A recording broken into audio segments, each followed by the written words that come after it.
Oh. Hey Casey, how you doing? Hi. It's been a while since we've seen you. Oh, you've been. I think Rob did the last one. Yeah, actually. Rob did the last one on his own. Absolutely. He did a pretty good job. Yeah.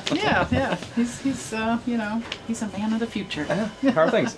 Well, you know, everybody in town and everybody here in the building, you know, the whole financial meltdown of the world has just got everybody, you know, like a deer in the headlights. I don't know that there's anything specific going on locally that you can tie it to, but I think everybody's just really nervous. I mean, we're seeing it in local businesses, we're seeing it in just people, you know, looking at their 401ks and freaking out. So I don't know quite, you know, what if anything locally there's a tie to, and if anybody knows the tie out there, they could certainly give me a call. But you know, I think just everybody is feeling that sort of nervousness. You know, we feel that in town, and certainly here in the building. But you know, having said all that, there's still a lot going on in town. There's a lot of politics shaping up, just like it is nationally.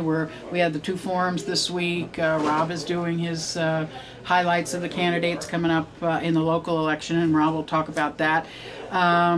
You know, we're gearing up for homecoming next week, so we will, as we always do, cover homecoming pretty much from the beginning to the end.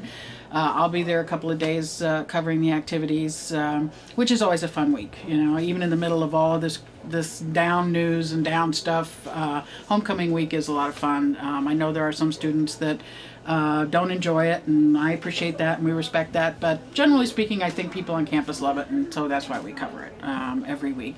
So let's go out and talk to some of the people out here in the newsroom. First, as everybody knows, is our reporter Rob here who covers government. And maybe you could talk a little bit about what you have coming up this weekend and next week. Okay. Well, I've been doing the candidate profiles for the supervisor races. This time I kind of wanted to do a Q&A type thing, and instead of having like a story, so that, you know, anything else they wanted to get out before the election, any points they wanted to make, I just wanted, you know, hands off, just say whatever you want. So that's kind of what we've been doing here. The next one is going to be with Carrie Brown. It's going to be tomorrow's paper, and then on Sunday we got Michael Delbar coming up. And then next week we're going to try to do a story each on the sewer district candidates. There's 7 of them, because this is the first time that we've had an election in that. And before it was an appointed board of 3 people, and they've expanded it by 2 members, and now it's an elected position. So that's kind of historic. So, and I really haven't done anything on them yet, because I've done more on the supervisor races since they've been going and going and going. So this is kind of a newer thing. So anyway, this weekend we've got the pumpkin weigh off coming up here.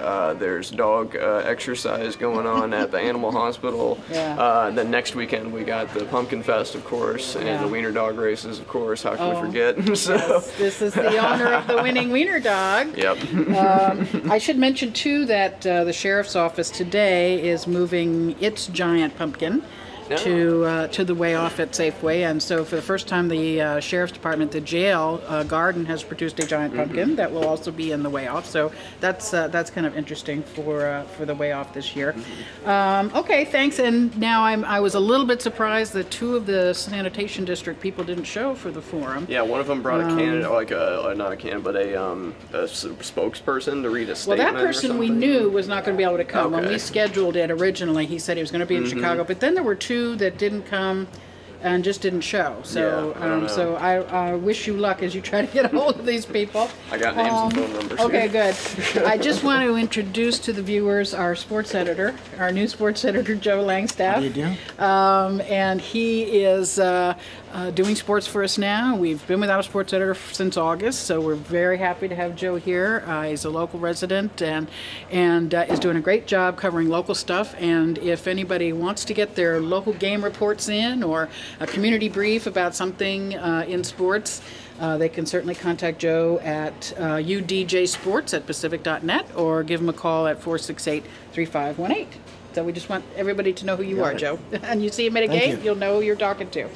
I'm going to move over here to our reporter, Zach Sinek, who this week had an interesting experience going down to one of the homeless camps along the Russian River that Becky Kress, well known as the river lady in town, has been cleaning up the Russian River for more than 10 years. What did you see down there, Zach? Yeah, at the Talmadge Bridge, it's actually quite impressive. I thought the extent of the trails and the campgrounds that have been built down there. I mean, I would actually call them improved campgrounds. They're, they've cut down trees and filled in embankments, leveled stuff off. There's all kinds of garbage, just, clothing, bottles, plastic, glass, you name it. And then, some of the trails, it's like being in the jungle. You have to practically crawl to get through them. And, just the extent of that, I had no idea. Yeah. Well, if you had to guess, how many people would you say are living down there? It's hard to say. I mean, counting campsites, there's at least probably 5 on one side of the river, on the east side. Yeah. And I didn't even come close to probably walking to the end of the trail. So yeah. Now, when you talk to Becky, what's her big concern about that? The health hazard of it all. People going to the bathroom on the riverbank, in the river. Yeah. Ruining the vegetation, erosion concerns. That was another thing she talked about. Yeah. Now, when you were down there, who all was down there cleaning up? Okay. There was Becky was there. The guy from the county solid waste was there with 2 inmates from Mendocino County Jail, and 2 people from Granite Construction were there. And Granite, they have like a gravel yard that's right there next to some of these, so. Okay. And the concern, as I understand it, as well, not only is this completely illegal, but that once it starts raining, all of this is just going to flow down the river. Right. Yeah. Did these people have tents and camps, fire circles and all of that? Yeah, there's campfire stuff there. They weren't cleaning up because they had to go work on their crops, but a couple of orchard owners were there, and they say they see people with tents and sleeping bags, and they've been trying to run them off their property continually for a number of years now. Yeah, and it just gets more difficult all the time, I'm sure. Yeah. Okay. Anything else that you just had a week of fire stories and fire department stories? Yeah, all the volunteer firefighters. That was fun to talk to those guys. Yeah. Were we able to find out yet what the Lightning Jam concert came up with in terms of funding? No, we don't know yet. Yeah. Okay. We'll try to find that out sometime this week. Okay. Well, I think that's about all we have for this week, and we appreciate your coming in and talking with us and letting us share what we're working on with you. And that's it for this week of the Daily Journal.